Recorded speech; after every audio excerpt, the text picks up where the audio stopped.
Today we are going to be working with a mystery. So I know that mysteries are very intriguing and a lot of students are excited about watching mystery shows where they try to solve the crime.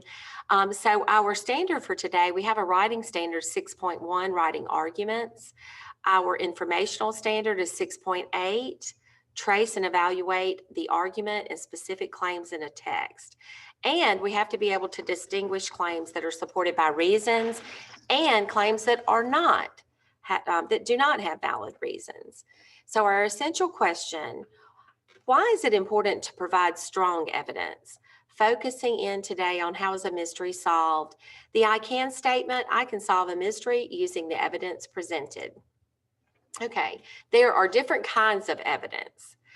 Suppose you had 3 children at home alone while the mom was out buying some last minute party food. So when the mom returns, a piece is missing from the cake. When asked who ate the cake, one child replies, she couldn't have because she's been playing a game on her phone and she can prove it by searching in the phone's memory. Child number 2 says she couldn't be guilty because she's watching TV in the other room. Child number 3, who has an icing smudge, says he couldn't have done it because he was asleep.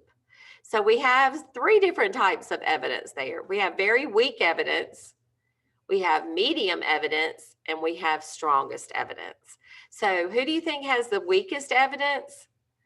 The person that could not possibly prove anything would be child number 2 because she just says she was watching TV. You can't really prove it. The strongest evidence is the child that has, you could check it on her phone memory. Now, as far as the alibis go, they would be, there are also strong, medium, and weakest evidence. So the strongest evidence in favor of who actually took the piece of cake would, of course, be child number 3, who has the icing smudge. And can't really prove he was asleep or anything. And plus, he has the icing smudge on his face. So you've got pretty strong evidence there that he is the person that committed the crime. Okay, so let's take a look at the important evidence when you're solving a mystery. And today we're going to work with a murder mystery. Before we get started, we're going to talk about some keywords. Until you understand what these words means, it will be hard to play the mystery game. So the first word is alibi. An alibi is your defense, proving where you are at the time of the crime. Okay, so if you can't prove where you were when the crime was committed, you would have a weak alibi. If you can prove where you were, let's say there's video footage or there is a computer history proving that you were there or you have witnesses who saw you there, then you would have a strong alibi that would prove that you didn't commit the crime. The second term we need to know is motive. And a motive is a reason for wanting to commit a crime. Normally, when someone commits a crime, they have a motive for doing it. They have a reason that they wanted to commit the crime. Otherwise, if they don't have a strong motive, then chances are that they don't have any reason to commit the crime. Okay. The last one would be a clue. And a clue is evidence that helps to solve a problem. So we have lots of clues that will help us in solving this murder mystery. So your role today as a student is going to be to wear the hat of a news reporter. So we're going to share some information, we're going to get into groups, and we're going to figure out who solved, which group can solve the murder mystery. And as a reporter, like a news reporter, you're going to write a report of your group's findings. Your report should be in the format of either a newspaper article, a magazine article, or even a blog. So let's take a look at what some of those might look like. I know that newspapers aren't things that we really see very often anymore, but you have newspaper articles that are actually paper copies, and you can read all about what's going on in the world. Now, if you're a blogger, you know that you're going to put all that information onto a computer format, some type program that's interactive and other people can read what you have to say about the subject. Okay, now as you are interviewing each of the characters, you're going to ask them, what is your name? What was your relationship with the victim, who in this case is Miss McGowan, so she looks pretty crazy here. You're going to ask them, when did you last see Miss McGowan, the victim? And what were you doing when you heard the scream? So that's going to establish your alibi.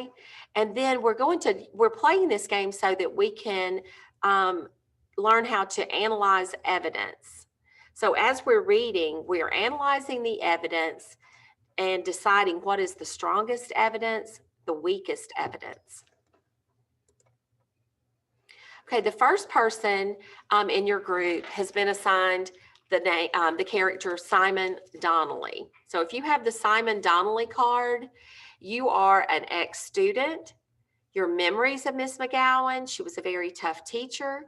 She made you do extra writing assignments. She said that you had talent, but you hated all the extra work. But now you're grateful because you're a writer. You've just written a new book and you dedicated it to Miss McGowan. The last time you saw Miss McGowan was about 7 p.m. You had given her a copy of your new book, and she seemed pleased. When you heard her scream, you were talking to Louise King, another ex-student. So the setting of our murder mystery is all of these students have come back for a reunion. So they're all back at the school when we hear Miss McGowan scream. So different character cards are being given out to each of the students. If you receive the card for Simon Donnelly, this is your story. Okay? If you receive the card for Louise King, this is your story. So here's poor Louise. You are an ex-student of Miss McGowan, the person who was murdered during the class reunion. You thought she was an old hag. You hated her class because she gave too much homework. She made you hate school, so you stopped going. You didn't do your exams, and now you work in a chicken factory. You think it's all Miss McGowan's fault, and you're glad she's dead. Wow. Last time you saw Miss McGowan, you went outside for a cigarette at about 8 o'clock. You saw her with Mr. Green. It looked like they were arguing, and it seemed serious. Anyway, they were talking about someone named Paul or Rawl or something. You couldn't hear it very well. You were glad for the distraction. You were trying to escape from boring Simon Donnelly, who we just met in the last character card. Okay, the next character. Students, if you have the card that says Saul Sheen, this is your character. Here's a brief script of Saul Sheen. You're a teacher at the school currently. Your opinion? She was a very serious woman. She wasn't easy to like. The last time you saw her, nobody knows at school knows this, but Miss McGowan was your mother. She gave you up for adoption when you were a baby. You're having an argument because she won't tell you who your father is. And it's about 7:30. When you heard her scream, you were looking for Mr. Green, the principal, and you knocked on his door, but he wasn't in his office. There was no answer. So that's a turn of events. That's some interesting facts of our case, is that Saul Sheen was actually the son of Miss McGowan. And he had asked his mom, who is my dad? And she wouldn't say. So about 7:30, you were seen looking at Mr. Green, knocking on his door, trying to talk to the principal, but the principal wasn't in his office. Next character, Ivan Williams. You're the caretaker at the school. You thought she was a very classy lady, and you're surprised she wasn't married. You wanted to invite her to dinner, but you were afraid she'd say no. The last time you saw Miss McGowan, you saw her arguing with Mr. Sheen, who we know now is her son. You never liked him. He was always upsetting poor Miss McGowan. You went to see if she was okay, and you loaned her your handkerchief. You always carry one because you have allergies. When you heard her scream, you were cleaning the floor in the men's restroom. Next, enter Edward Green. So if you have Edward Green character card, you are the headmaster or the principal of the school. You've known Miss McGowan since you were both students in college. So he's known the teacher that got killed a long time. You thought she was a wonderful woman and you'll miss her very much. The last time you saw her, you state that you were very busy this evening and you didn't see Miss McGowan at all. Somebody has seen you talking, one of the other witnesses. Okay. When you heard the scream, you state you were in your office working on the computer. Interesting. Seems like Saul Sheen said you were looking for the headmaster and you went to his door, but he didn't answer the door. So that's a little bit interesting. Some conflicting evidence. The next character is Patricia Woods.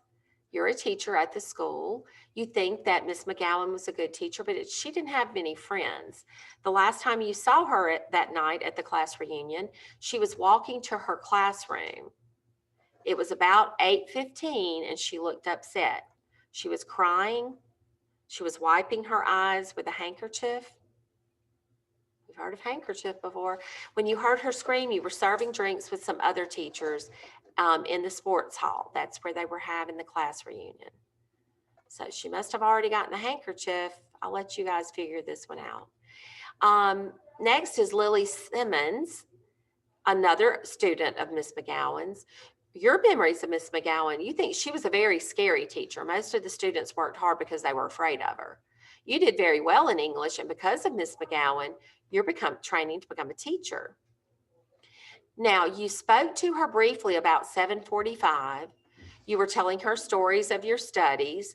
She didn't seem interested. She kept looking around, and then she saw Mr. Green and said she had to go. You thought she was a bit rude. When you heard her scream, you were dancing with some of the other ex-students.